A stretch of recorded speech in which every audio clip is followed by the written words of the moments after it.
السلام علیکم ورحمۃ اللہ۔ سورہ نساء مدنی صورت 5ویں سپارے کا 13واں رکوع، آیت نمبر 105 سے 108۔ اعوذ باللہ من الشیطان الرجیم، بسم اللہ الرحمن الرحیم۔ انا انزلنا الیک الکتاب بالحق لتحکم بین الناس بما اراک اللہ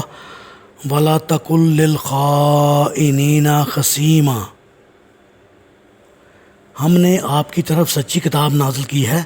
تاکہ جو کچھ بصیرت اللہ نے آپ کو عطا کی ہے اس کے مطابق لوگوں کے درمیان فیصلہ کریں، اور آپ کو بددیانت لوگوں کی حمایت میں جھگڑا نہ کرنا چاہیے۔ جی، اس آیت اور اس سے اگلی چند آیات کا پس منظر یہ ہے کہ انصار کے قبیلہ بنی ظفر کے ایک آدمی بشیر بن ابیرک نے کسی دوسرے انصاری کے گھر سے آٹے کا تھیلا اور ایک ذرہ چوری کی، اور چالاکی یہ کی کہ آٹے کا تھیلا اور ذرہ راتوں رات ایک یہودی کے ہاں امانت رکھ آیا۔ تھیلا اتفاق سے کچھ پھٹا ہوا تھا جس سے آٹا تھوڑا تھوڑا گرتا گیا، جس سے سراغ لگانے میں بہت آسانی ہو گئی۔ اصل مالک نے پیچھا کیا تو بشیر بن ابیرک کے گھر پہنچ گیا اور اس سے اپنی چوری کا ذکر کیا، لیکن وہ صاف مکر گیا اور خانہ تلاشی بھی کرا دی، جہاں سے کچھ برآمد نہ ہو سکا۔ اب مالک پیچھا کرتا ہوا اس یہودی کے ہاں پہنچا اور اپنی چوری کا ذکر کیا تو یہودی کہنے لگا، ایسی ذرہ تو میرے پاس موجود ہے، لیکن وہ تو فلاں شخص نے میرے پاس بطور امانت رکھی ہے، لہٰذا میں تمہیں نہیں دے سکتا۔ بالآخر مالک یہ مقدمہ رسول اللہ صلی اللہ علیہ وآلہ وسلم کی عدالت میں لے گیا۔ اب چور اور اس کے خاندان والوں نے آپس میں یہ طے کیا کہ اصل مجرم اس یہودی کو ہی ثابت کیا جائے اور امانت کا درمیان میں نام ہی نہ آنے دیا جائے، اور اس واقعہ سے قطعی لا علمی کا اظہار کر دیا جائے، اور وہ یہ سمجھے کہ آپ صلی اللہ علیہ وآلہ وسلم یہود کی بات کا اعتبار نہیں کریں گے، اس طرح ہم بری ہو جائیں گے۔ چنانچہ فی الواقعہ ایسا ہی ہوا۔ انصاری چور اور اس کے حمایتیوں نے اس واقعہ سے قطعاً لا علمی کا اظہار کیا اور قسمیں بھی کھانے لگے، جس کے نتیجے میں آپ صلی اللہ علیہ وآلہ وسلم ان خائنوں کی باتوں میں آ گئے اور یہودی کو جھوٹا سمجھا، اور قریب تھا کہ آپ صلی اللہ علیہ وآلہ وسلم اس انصاری چور کو بری قرار دے دیں اور یہودی کو مجرم قرار دے دیں، اور یہودی کے حق میں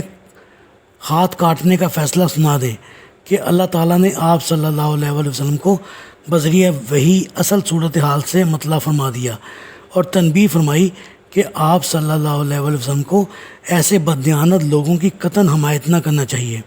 اس آیت میں ایسے مسلمانوں کو خائن قرار دیا گیا ہے جنہوں نے محض خاندان اور قبیلہ کی عصبیت کی بنا پر مجرم کی حمایت کی، اور تمام لوگوں کو یہ بتا دیا گیا ہے کہ انصاف کے معاملے میں کسی قسم کا تعصب برداشت نہیں کیا جائے گا۔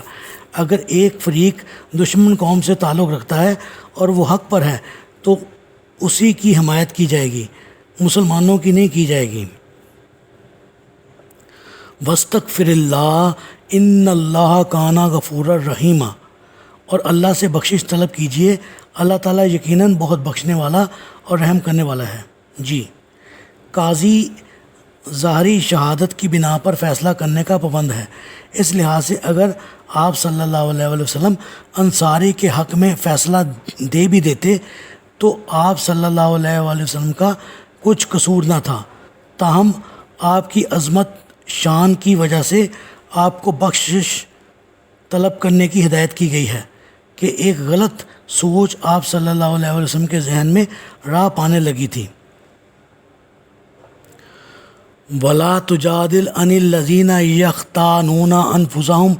إِنَّ اللَّهَ لَا يُحِبُّ مَنْ كَانَ خَوَّانًا أَثِيمًا، اور نہ ہی آپ کو ان لوگوں کی حمایت میں جھگڑنا چاہیے جو اپنے آپ سے خیانت کرتے ہیں، کیونکہ اللہ تعالیٰ خیانت کرنے والے مجرموں کو پسند نہیں کرتا۔ جی، ان لوگوں سے مراد وہی چور انصاری کے خاندان کے لوگ ہیں جنہوں نے محض خاندانی تعصب کی بنا پر چور کی حمایت کی،